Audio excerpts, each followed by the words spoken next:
세 번째 그리스도의 우월하심에 대해서 17절의 말씀인데 이해를 돕기 위해서 15절부터 함께 교독했습니다. 15절에서 하나님의 우월하심을 전하는 첫 번째 내용이 그리스도께서 이 세상 모든 만물보다 먼저 계신 분이라고 소개합니다. 이 먼저라고 하는 것은 앞서 있다라고 하는 의미보다는 비교할 수 없는, 그러니까 처음이라고 하는 모든 만물보다 처음부터 계셨던 하나님이시라고 하는 것을 강조했는데 17절에서 다시 한번 모든 것이 생기기 전에 이미 계신 분으로 다시 한번 강조해서 설명을 합니다. 그리고 나아가서 모든 만물이 그리스도에 의해서 유지되고 있다라고 하는 것으로 사도 바울은 그리스도의 우월하심을 소개합니다. 우리 속담인가요? 10년이면 강산도 변한다라고 하는 말을 합니다. 이 말은 이 세상이 이렇게 변화되고 있고 움직이고 있다라고 하는 것을 강조하는 거죠. 그냥 변화한다는 것이 아니라 개발한다는 의미입니다. 사람의 인간의 역사가 이 발전함에 따라서 내가 살고 있는 그 지역도 10년이면 많은 변화를 가져온다라고 하는 긍정적 의미에서 하는 말입니다. 하지만 그 내면을 들여다보면 사실 인간의 역사에 눈에 띄는 발전, 그 변화와는 오히려 상반되게 하나님께서 만드신 이 땅은 그 땅 자체로 볼 때는 오히려 변화하지 않습니다. 봄, 여름, 가을, 겨울 여전히 동일하게 하루에 24시간 여전히 동일하게 유지되고 있다라고 하는 점은 의아하기도 합니다. 평년 기온을 지금 되찾았다고 하는데요. 며칠 전만 해도 왜 갑자기 이렇게 춥지? 라고 하는 느낌을 아마 받으셨을 겁니다. 일기예보에 의하면 이 북극에 있는 찬 공기가 이 북극 쪽으로 올라가야 되는데 올라가지 못했다는 거예요. 이 지구가 너무 많은 개발, 너무 많은 발전이라고 하는 것을 통해서 몸살을 앓고 있고 또 지구가 병든다라고 하는 표현을 쓸 정도로, 그래서 이 북극으로 넘어가야 되는 찬 공기가 넘어가지 못하는 겁니다. 지구의 온난화에 의해서 찬 공기가 넘어가지 못하고 다시 되돌아오는 거예요. 되돌아와서 이 북극의 찬 공기가 우리가 살고 있는 이쪽으로 내려오다 보니까 당연히 찬 공기, 예상치 못한 너무도 차가운 공기를 우리가 느끼게 된다는 거죠. 이것은 하나님께서 만드신 질서가 파괴된다라고 하는 의미를 안고 있어요. 예상치 못한 추위, 예상치 못한 더위를 우리가 경험합니다. 지금 북극에는 빙해라고 하는 것들이 많이 사라져 버렸어요. 사라져 버리고 끝나는 게 아니라 그 빙해가 어디론가 바다로 유입이 되면 그곳으로 인한 질서가 파괴되면 인간은 살아갈 수 없게 된다고 하는 이 경고를 우리에게 계속 안겨줍니다. 그래서 가급적이면 발전이라고 하는, 개발이라고 하는 이 부분을 좀 자제할 것을, 그리고 이 만드신 자연의 질서를 따를 것을 많이 이야기들을 하고 있습니다. 이 만물의 모양 또는 질서가 깨지지 않도록 그리스도께서 유지하고 계신다라고 하는 것을 이미 수천 년 전에 사도 바울은 그것을 강조하고 있어요. 그러니까 변화되는, 발전되는 모습들 속에서 그 이면에는 발전되어서는 안 되는, 개발되어서는 안 되는 하나님의 질서라고 하는 것이 존재해야만 한다라고 하는 역설입니다. 그러니까 인간은 변화하기를 원하고 발전하기를 원하죠. 더 나은 삶을 살기를 원하지만 이것과 더불어서 하나님이 만드신 이 질서라고 하는 것들, 자연의 섭리라고 하는 것들이 깨지게 되면 오히려 인간은 살 수 없습니다. 아침이면 해가 떠오르고 만물을 깨우도록 하신 것도, 또 별들의 거리가 적절하게 유지가 되도록 하신 것도 하나님께서 또 그리스도께서 그것을 유지하고 계시다라고 하는 증거입니다. 하나님께서 천지를 창조하실 때에 여기까지는 땅이라고 하고 여기까지는 바다라고 하자라는 경계를 두셔서 바닷물이 경계를 넘어 육지에 올라오지 못하도록 하나님이 막아주셨습니다. 지금도 이 자연 질서에 대해서 많은 연구들을 합니다. 2050년이면은 화성으로 여행을 갈 수 있다라고 하는 말을 하죠. 그래서 제가 그러면 화성에 가면 우리가 지구에서 사는 것처럼 그렇게 살 수 있습니까? 라고 질문을 던졌더니 그렇지 않다는 거예요. 그러니까 지구에 살 수 있는 같은 환경은 될 수 없고 만들어 놓은 화성에다가 지구처럼 살 수 있도록 만든다는 거예요. 어느 한 곳을 산소를 공급하고 또 그곳에서 우리가 움직일 수 있도록 굉장히 많은 비용이 들겠죠. 그래서 화성으로 여행 가는 비용이 최소한 1억이 든다는 얘기를 합니다. 1억을 들여서 화성까지 다녀오는 거죠.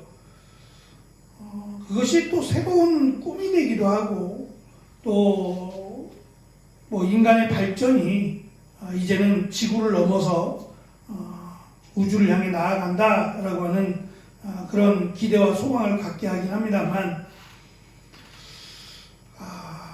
하나님께서 만드신 이 질서라고 하는 것을 우리가 깨닫는다면 저는 지구의 소중함을 더 알 수 있을 것 같아요. 과거에 우리가 초등학교에 다녔던 시절에 이 학교에서 수도꼭지를 열어서 물을 마시던 시대에 이 물을 사서 먹는다는 것은 정말 상상도 못했던 일 아닙니까? 그런데 지금 물을 사서 먹는 시대가 됐어요. 물이 오염됐기 때문에 물을 마실 수 없는 거죠. 대놓고 물을 마실 수 없는 그런 지경에 이르렀어요. 오히려 지구를 망치는 것은 인간이죠. 그래서 환경에 대해서 더 많은, 과거에 비해서 훨씬 더 많은 관심과 또 투자를 하고 있습니다. 만약에 다른 건 몰라도 이 공기를 이제 산소도 사서 마셔야 될 때가 올지 모르겠습니다. 하도 오염이 돼서 이 숨을 쉬는 것조차 위험해진다라고 하면 물보다 더 시급한 것은 공기입니다. 우리가 숨 쉴 수 있는 공기는 사서 마셔야 됩니다. 만약에 그렇지 않으면 물도 그렇게 하지만 이 생명의 위급함을 느끼게 되죠. 그 정도까지 진행이 된다면 아마 화성을 가든 어디를 가든 움직여야 되지 않겠나라는 생각이 듭니다.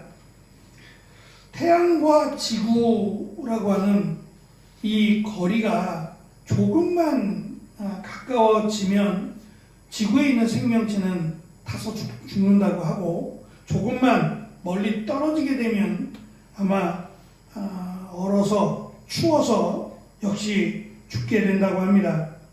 달과 지구의 거리도 마찬가지죠. 달이 지구 쪽으로 조금만 가까이 오면 바다가 땅에서 물러가고 달이 조금만 뒤로 가면 바다가 온 땅을 뒤엎는다고 합니다. 제가 과학자가 아니어서 지구와 달의 거리가 몇천 년 전과 지금을 비교했을 때 동일하냐? 라고 제가 찾아보질 않아서 과연 수천 년 동안 이 달과 지구 또는 지구와 태양과의 거리가 일정하게 변화되지 않고 일정한가 하는 부분은 궁금하기도 합니다. 데이터가 없을 수도 있죠. 몇천 년 전에 이 달과 지구의 거리를 잴 수 있진 않았을 테니까 최소한 수백 년 전과 지금을 비교했을 때에 과연 동일한 거리를 유지하고 있는가라고 하는 것은 궁금하긴 합니다. 만약에 이것이 말씀드린 대로 조금만 차이가 나도 우리가 살고 있는 지구는 아마 큰 이변이 일어나지 않겠나 싶습니다. 눈에 보이지 않는 하나님께서 예수님께서 이것을 유지하고 계시다라고 하는 것은 그러한 면에서 너무도 중요한 정말 과학으로도 해결할 수 없는 부분을 지금 설명하고 있다라고 생각합니다. 앞에서 말씀드린 16절에서 하나님께서 이 땅의 통치자, 권세자들을 만드시고 그들을 다스리신다고 강조한 것처럼 하나님께서 이 온 땅의 질서를 유지하고 계신다라고 하는 것은 진정한 통치자가 그리스도이심을 다시 한번 바울은 강조하고 있습니다. 심지어는 인간의 머리카락 한 올까지도 하나님은 아신다라고 하는 말씀, 하늘에 공중에 나는 새를 먹이시고 들의 피는 백합화라고 하는 들꽃이라고 하는 꽃들도 자라게 하시는 분이 하나님이시다라고 하는 이 부분 앞에 사실은 우리가 새들어 사는 거거든요. 하나님 만드신 지구라고 하는 이 아름다운 곳에서 우리가 누리며 살아가는 것이고 또 하나님이 주시는 은혜 가운데 살아가는 겁니다. 그리고 때가 되면 우리는 이 지구라고 하는 곳을 떠나게 되죠. 그런데 마치 이 지구, 하나님 만드신 지구가 자기 것이냐 내 것이냐 착각하며 사는 사람들이 있어요. 그래서 하나님은 우리가 이 땅을 떠날 때 이 땅에 온 것처럼 아무것도 가지고 오지 못하도록 하셨어요. 그래서 죽음이라는 것을 통해서 우리의 연약함을 또 우리의 그 헛되다고 표현하면 좀 무리가 될지 모르지만 이 땅이 하나님 것임을 고백할 수 있는 자리가 아마 죽음의 자리가 아닌가 싶어요. 지나가고 나면 이름조차 사라져버리는 그러한 모습이 결국은 대단해 보이는 인간이다라고 하는 것을 우리는 생각할 수밖에 없습니다. 그래서 세상의 이 여러 가지 경제적 또는 경쟁적인 논리가 우리의 인생을 끌어가는 것처럼 보이지만 그렇지 않습니다. 난다 긴다 하는 수많은 사람들이 있었지만 그들이 사라져도 지구는 여전히 존재하고 여전히 질서를 유지하고 있습니다. 안타까운 것은 이 지구의 가치를 모르는 사람들이에요.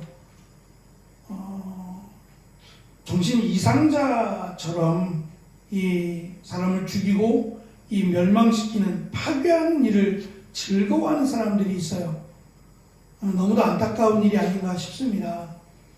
그도 역시 그렇게 자기가 대단하다라고 말은 하지만 시간이 지나면 그도 역시 시간 속에 사라질 존재라는 것을 기억해야만 합니다. 결국 바울이 말하고자 하는 것은 세상은 수많은 변화를 원하죠. 그리고 수많은 변화를 통해서 사람들은 더 편하고 더 좋은 세상을 기대합니다. 그런데 결국 그 끝은 그것이 행복이 아니다라는 것을 깨닫게 돼요. 마치 인간이 태어나서 기어다니다가 또 더 성장하면 걷다가 뛰다가 그러고 살아가다가 나이가 들면 반대로 기어다니고 또 결국은 누워서 죽게 되는 어린아이와 같이 되돌아가는 모습을 우리가 보면서 좋은 문화, 이 발전된 삶이 결국 행복한가? 라고 하는 질문을 우리는 계속 던져봅니다. 오히려 여기 독방길 쪽으로 가다 보면 흙으로 만든 길이 있어요. 뭐 길진 않습니다. 한 100m 정도 되나요? 진흙으로 만든 사이드에 진흙으로 만든 길이 있어요. 거기는 꽤 많은 분들이 흙이잖아요. 신발을 벗고 양말을 벗고 그 진흙길을 걸어요. 아니 깨끗하고 좋은 길은 놔두고 그리고 흙길을 걸어요. 그 길을 걸어가면서 왜 여기는 이렇게 흙을 갖다 퍼놔가지고 길을 엉망으로 만들어놨냐고 누구도 민원을 제기하지 않습니다. 오히려 돈을 들여서 진흙길을 만들어 놓은 거예요. 그것이 그 길을 걸으면서 건강을 회복하라고 말입니다. 그래서 꽤 많은 어르신들이 그 길을 걷습니다. 왔다 갔다 하면서 그 길을 걸으세요. 아무리 좋은 신발, 요즘은 건강을 위한 신발이라고 해서 굉장히 고가의 신발들이 있어요. 근데 그 신발보다 맨발로 걷는 것이 더 건강하다라는 생각을 갖게 만듭니다. 이것이 하나님께서 만드신 자연의 질서 또는 우리에게 주신 은혜가 아닌가라는 생각을 갖습니다. 세상을 변화시키는 힘도 중요하지만 그 힘보다 위대한 것은 하나님이 만든 이 질서의 힘이라고 바울은 가르쳐 줍니다. 그 변화를 주도하는 로마의 세력을 두려워할 것이 아니라 오히려 그들조차 변화시킬 수 없는 그 위대한 자연의 힘 또는 질서의 힘이 바로 그리스도에게 있다라고 하는 그리스도의 우월성을 강조하므로 세상으로 인한 우리의 믿음이 흔들리거나 또는 세상으로 인해서 우리가 좌절하거나 절망하지 않기를, 오히려 그 이면에 더 큰 하나님의 능력, 하나님의 위대하심을 바라보며 이 믿음을 주신 그 은혜를 감사하며 그 믿음으로 살아갈 것을 바울은 권면하고 있습니다. 이 권면이 그들에게뿐만 아니라 지금 우리에게도 주는 권면이라고 생각합니다. 온 땅을 다스리시고 주관하시고 또 유지하시는 예수 그리스도의 그 은혜와 사랑을 기억하는 귀한 날이 되어지시기를 축원합니다. 기도하겠습니다.